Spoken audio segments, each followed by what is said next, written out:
অন্ধ্রপ্রদেশের ট্রেনে আগুন, ঝলসে মৃত্যু যাত্রীর। আনাক্কাপালপল্লীতে টাটা এর্নাকুলাম এক্সপ্রেসে আগুন লেগে যায়। পরপর দুটি কামরায় সে আগুন ছড়িয়ে পড়ে। চালক তড়িঘড়ি ট্রেন থামালেও হয়নি শেষ রক্ষা। বাকি যাত্রীরা নামলেও আটকে পড়েন একজন।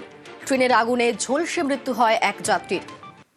অন্ধ্রপ্রদেশে ট্রেনে আগুন আর তাতে ঝলসে মৃত্যু হলো এক যাত্রীর।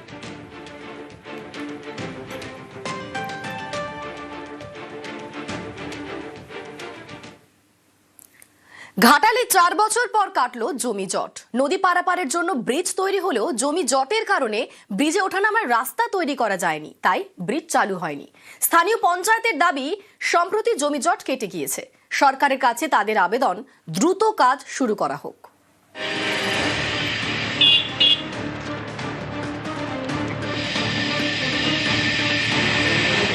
পশ্চিম মেদিনীপুরের ঘাটাল, এখানকার মনসুকা দিয়ে বয়ে গিয়েছে ঝুমি নদী। এই নদী পেরিয়েই মনসুকার কয়েক হাজার বাসিন্দাকে ঘাটাল শহরে যাতায়াত করতে হয়।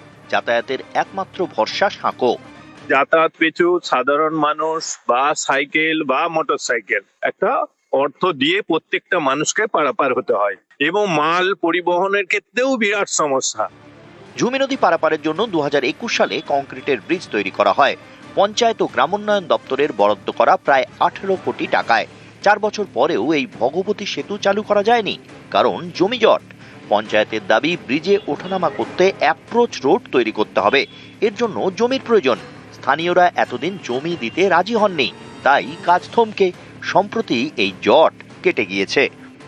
ভগবতী সেতুর যে অ্যাপ্রোচ রোড এবং যে ওভারব্রিজ কিছুটা আছে, তার জন্য আমাদের ডিপিআর রেডি হয়ে গেছে। আর যে জমি জট ছিল এবং যেসব বাড়িগুলি ছিল, সেইগুলোরও জট কেটে গেছে এবং ওদের অ্যাকাউন্টে টাকা অলরেডি জেলা পরিষদ থেকে দেওয়া হয়েছে। তাই যাতে আমাদের এই ডিপিআর যে রাজ্যে গেছে, সেখান থেকে যাতে আমাদের অ্যালাইনমেন্ট তাড়াতাড়ি হয়, সেই জন্য সরকারের কাছে আমি অনুরোধ করব।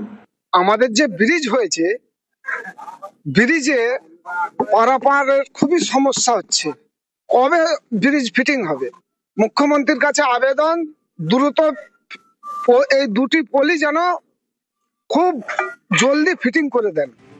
পশ্চিম মেদিনীপুরের ঘাটাল থেকে সুকান্ত চক্রবর্তী, নিউজ 18 বাংলা।